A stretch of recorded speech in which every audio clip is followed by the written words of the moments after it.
A memorial was unveiled to 53 Welsh Italians who died when the prisoner ship, the Arandora Star, was sunk 70 years ago today. The ship was carrying Italians and Germans who were considered potential enemies after the outbreak of war. One of the victims was the great-grandfather of our business correspondent, Nick Servini.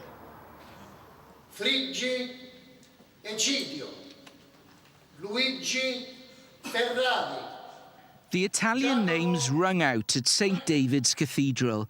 They were the names of the 53 men living in Wales who were among the 800 killed on the Arandora Star. A plaque made of Welsh slate was unveiled.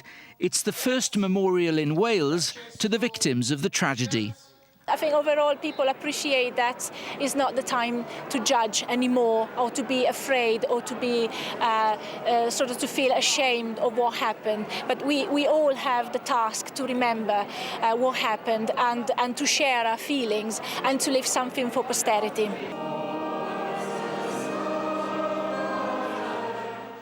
The ship was en route to a prison camp in Canada, and it was a Canadian naval destroyer which came to the rescue of nearly 600 men.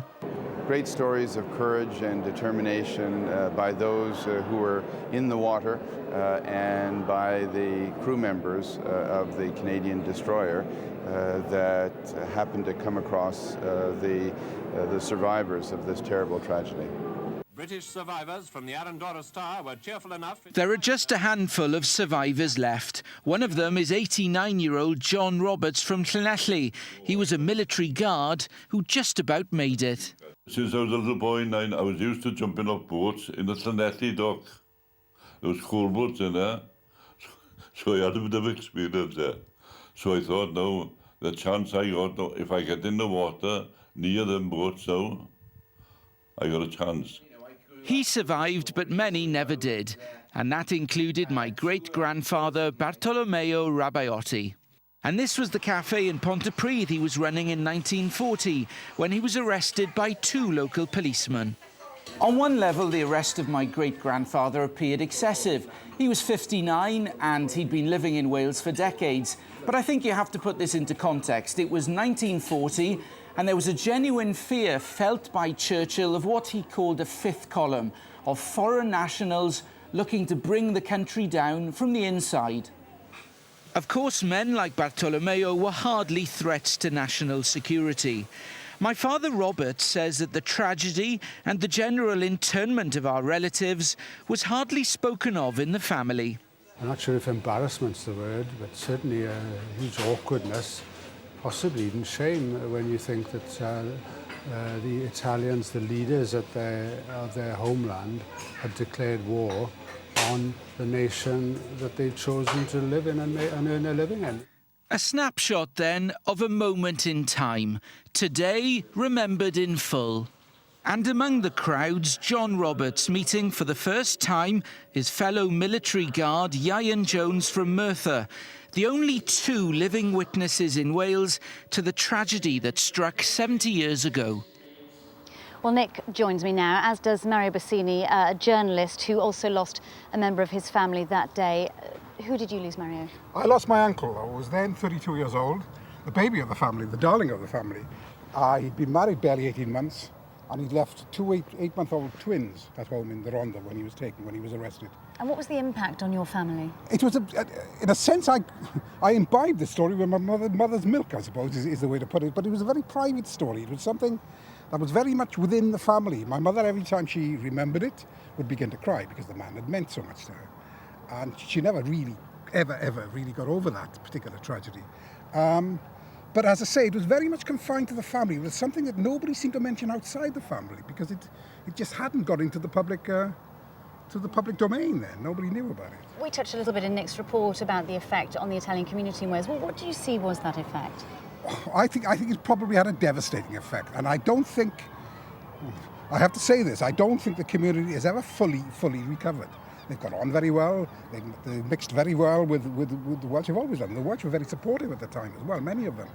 But I don't think the Italians in South Wales ever felt quite the same after that particular tragedy. After the terrible price that could be paid for war had been brought home to them in such a in such a tragic way, really. Mario, you were at the service today. Nick, you were also at the service. A moving occasion. Yeah, it was, and I mean, to touch on what Mario said there, I think I certainly got, I don't know what you think, Mario, a sense of closure with this. In 1940, some of the big communities, Italian communities in the UK, were in London and Scotland and South Wales. Now, there are already memorials in Glasgow and London to the Arandora Star. So I think a sense of closure that one is here in Wales. Yes, but a sense of closure in the sense that it is now in that public domain we talked about a bit earlier. Everybody knows about it now and everybody acknowledges it. And it's not simply so much easier for people like myself and Nick, but also for the more immediate relatives, if you like. My uncle's daughter's still alive and living in Bridgend. And I know that she feels now at last a strong sense of closure. Until now, she tells me that living without a father, never having known a father, was a bit like living in a fog.